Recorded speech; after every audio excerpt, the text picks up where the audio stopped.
आज के सेशन में हम बात करने वाले हैं प्रेगनेंसी इंड्यूस्ड हाइपरटेंशन के बारे में। तो प्रेगनेंसी इंड्यूस्ड हाइपरटेंशन के बारे में बात करने से पहले हम ये देख लेते हैं कि हाइपरटेंशन क्या होता है। जो नॉर्मली हमें पेशेंट्स में हाइपरटेंशन यानी कि ब्लड प्रेशर का इंक्रीज़ होना देखा जाता है, वो एक्चुअल में होता क्या है और उसकी वैल्यू कितनी होती है। तो हाइपरटेंशन हम डिफाइन करते हैं कि किसी भी पेशेंट में अगर हमें बीपी देखा जाए 140/90 से ज़्यादा ऑन 2 डिफरेंट ओकेजन्स, यानी कि जैसे हमने किसी का बीपी चेक किया, आज उसका बीपी क्या था 140/90 से ऊपर था या 140/90 था। फिर हमने क्या किया, एक दिन बाद छोड़ के या फिर कल नेक्स्ट डे हमने क्या किया, फिर से उसका बीपी चेक किया और फिर से उसका बीपी क्या हुआ 140/90 इक्वल या फिर उससे ज़्यादा हमें देखने के लिए मिला। तो यानी कि एक दिन में हम नहीं देखेंगे या फिर कुछ घंटों के वेरिएशंस में हम नहीं देखेंगे। अगर किसी भी पेशेंट का या फिर किसी भी व्यक्ति का जो ब्लड प्रेशर है वो 2 डिफरेंट ओकेजन्स पे 140/90 से ज़्यादा देखने के लिए मिलता है, तब हम बोलते हैं कि इस पेशेंट को हाइपरटेंशन की प्रॉब्लम है। तो ये तो हो गई हमारे नॉर्मल हाइपरटेंशन की बात। अब हम ये देखेंगे कि प्रेगनेंसी इंड्यूस्ड हाइपरटेंशन क्या होता है। तो देखिए 2 टाइप के हाइपरटेंशन होते हैं जो प्रेग्नेंट फीमेल्स होती है उनमें। जैसे कि अगर एक प्रेग्नेंट फीमेल है जिनको ऑलरेडी हाइपरटेंशन की प्रॉब्लम है, ठीक है, यानी कि उनको प्रेगनेंसी से पहले भी क्या था, उनको हाइपरटेंशन की प्रॉब्लम थी, तो वो अगर कोई भी हाइपरटेंसिव फीमेल मतलब प्रेग्नेंट हो जाती हैं, कंसीव कर लेती हैं, तो उनमें क्या रहता है, क्रोनिक हाइपरटेंशन हम बोलते हैं। उन फीमेल्स को जो हाइपरटेंशन हम बोलेंगे प्रेगनेंसी के दौरान, उनको बोला जाएगा क्रोनिक हाइपरटेंशन, है ना। इसके अलावा जो प्रेगनेंसी इंड्यूस्ड हाइपरटेंशन रहता है, तो जो प्रेगनेंसी इंड्यूस्ड हाइपरटेंशन होता है उसमें क्या रहता है कि फीमेल प्रेग्नेंट होने के बाद में जब उनकी प्रेगनेंसी 20 वीक ऑफ जेस्टेशन या फिर 20 वीक्स ऑफ प्रेगनेंसी पे पहुंच जाती है, तो क्या होता है कि तब उनमें अगर हाइपरटेंशन वाले सिम्टम्स दिखाई दे रहे हैं, तब उस फीमेल को हम बोलेंगे कि इस पेशेंट को प्रेगनेंसी इंड्यूस्ड हाइपरटेंशन है।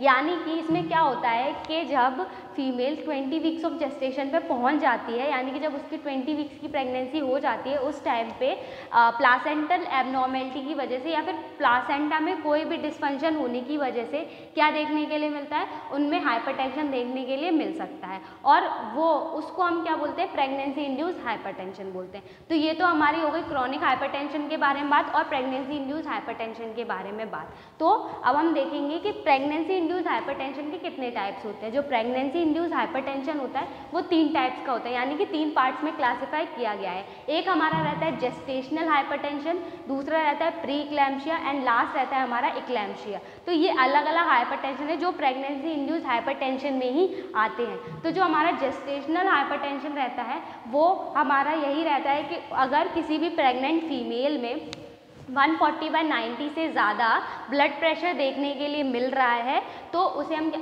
लेकिन इसकी एक कंडीशन रहती है कि जो हाइपरटेंशन है वो 20 वीक्स ऑफ जेस्टेशन के बाद ही हमें देखने के लिए मिलता है, तो उसे हम क्या बोलेंगे, जेस्टेशनल हाइपरटेंशन। जबकि जो हमारा प्री इक्लैम्सिया रहता है वो क्या रहता है, वो एक कंडीशन, डिसीज कंडीशन रहती है जिसमें हमें जो हमारे प्री इक्लैम्सिया में क्या रहता है, हमें प्रोटीन यूरिया यानी कि यूरिन में प्रोटीन का अमाउंट देखने के लिए मिलता है, और उसके साथ साथ में हाइपरटेंशन यानी कि जो हमारा ब्लड प्रेशर रहता है 140/90 mm ऑफ Hg, उससे ज़्यादा हमें देखने के लिए मिलता है। लेकिन क्या होता है, जो हमारा प्री इक्लैम्सिया है उसके भी 2 टाइप्स होते हैं, यानी कि 2 पार्ट्स में क्लासिफाई किया गया रहता है।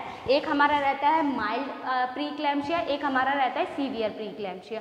तो जो माइल्ड प्री इक्लैम्सिया रहता है उसमें क्या रहता है, जो ब्लड प्रेशर रहता है वो 140/90 ऑफ mm Hg से बढ़ा हुआ रहता है, लेकिन जो हमारा 160/110 mm of Hg blood pressure रहता है उससे कम रहता है। ये हमारा आता है माइल्ड प्री इक्लैम्सिया में। और लेकिन जो सीवियर प्री इक्लैम्सिया रहता है उसमें हमें ब्लड प्रेशर देखने के लिए मिलता है higher than 160/110 mm of Hg।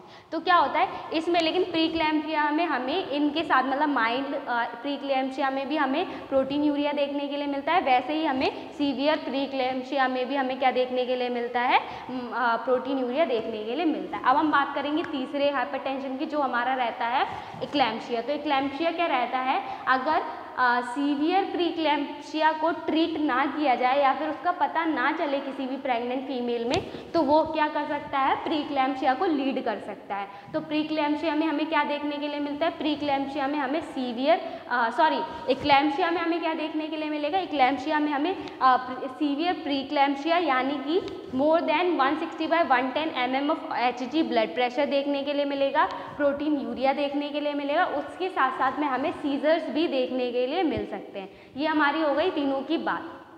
तो आज के सेशन में हमने बात की है प्रेगनेंसी इंड्यूस्ड हाइपरटेंशन के बारे में, जिसमें हमने नॉर्मल हाइपरटेंशन के बारे में और जो हमारे प्रेगनेंसी इंड्यूस्ड हाइपरटेंशन के जो टाइप्स रहते हैं उनके बारे में बात की है। तो जैसे कि हमने देखा था कि जो प्रेगनेंसी इंड्यूस्ड हाइपरटेंशन है वो हमें 20 वीक्स ऑफ जेस्टेशन के बाद ही किसी भी फीमेल में देखने के लिए मिलेगा। अगर उससे पहले देखने के लिए मिल रहा है तो हम उसे क्या बोलेंगे, क्रॉनिक हाइपरटेंशन बोलेंगे। जो प्रेगनेंसी से पहले ही फीमेल को ऑलरेडी हाइपरटेंशन होता है उस स्टेट में होता है। अगर किसी को प्रेगनेंसी की वजह से हाइपरटेंशन हो रहा है तो वो 20 वीक्स ऑफ जेस्टेशन के बाद ही हमें देखने के लिए मिलेगा।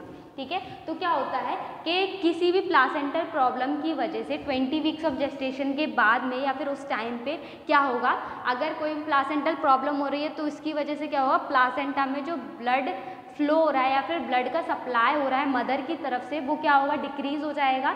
उस डिक्रीज की वजह से क्या होता है, प्लासेंटल इस्कीमिया हो जाता है। यानी कि हम नॉर्मली भी देखते हैं, हार्ट में देखते हैं तो क्या होता है वहाँ पे मायोकार्डियल इस्कीमिया या फिर इस्केमिक हार्ट डिसीज़ होता है। उसमें क्या देखने के लिए मिलता है कि जो हमारी हार्ट की जो मसल्स रहती हैं उसमें प्रॉपर ब्लड सप्लाई नहीं हो पाता है, उसकी वजह से क्या हो जाता है, वहाँ पे नेक्रोसिस या फिर टिश्यूज़ की डेथ देखने के लिए मिलती है। तो वही चीज़ यहाँ पे होगा प्लासेंटा में कि अगर प्लासेंटा में proper amount of blood flow नहीं मिलेगा, ब्लड नहीं मिलेगा, ब्लड के थ्रू हमें बहुत सारे न्यूट्रिएंट्स मिलते हैं, ऑक्सीजन मिलता है, तो अगर नहीं मिलेगा तो वहाँ पे क्या होगा, हमें प्लासेंटल इस्कीमिया देखने के लिए मिलेगा, यानी कि प्लासेंटा में टिश्यूज डेथ देखने के लिए मिलेंगे। और एक चीज़ और कि जो फीमेल्स रहती हैं, जिन फीमेल्स में प्रेगनेंसी के टाइम पे हाइपरटेंशन होता है यानी कि प्रेगनेंसी इंड्यूस्ड हाइपरटेंशन देखने के लिए मिलता है, उनका जो प्लासेंटा होता है as compare to normal pregnancy, उनका प्लासेंटा हमें स्मॉल देखने के लिए मिलता है। ठीक है, तो प्लासेंटल इस्कीमिया की वजह से वहाँ पे कुछ इन्फ्लेमेटरी मीडिएटर्स रिलीज़ हो जाएंगे। इन्फ्लेमेटरी मीडिएटर रिलीज़ होने के बाद में तो जो मीडिएटर्स हैं वो रिलीज़ हो जाएंगे। उसमें क्या मतलब कैसे देखने के लिए मिलेगा, ये जैसे कि मान लीजिए ये हमारी ब्लड वेसल है, ठीक है, यहाँ पे क्या हुए, जो इन्फ्लेमेटरी मीडिएटर्स थे वो रिलीज़ हो गए और उन्होंने क्या किया, वहाँ पे पोर्स बनाना स्टार्ट कर दिए।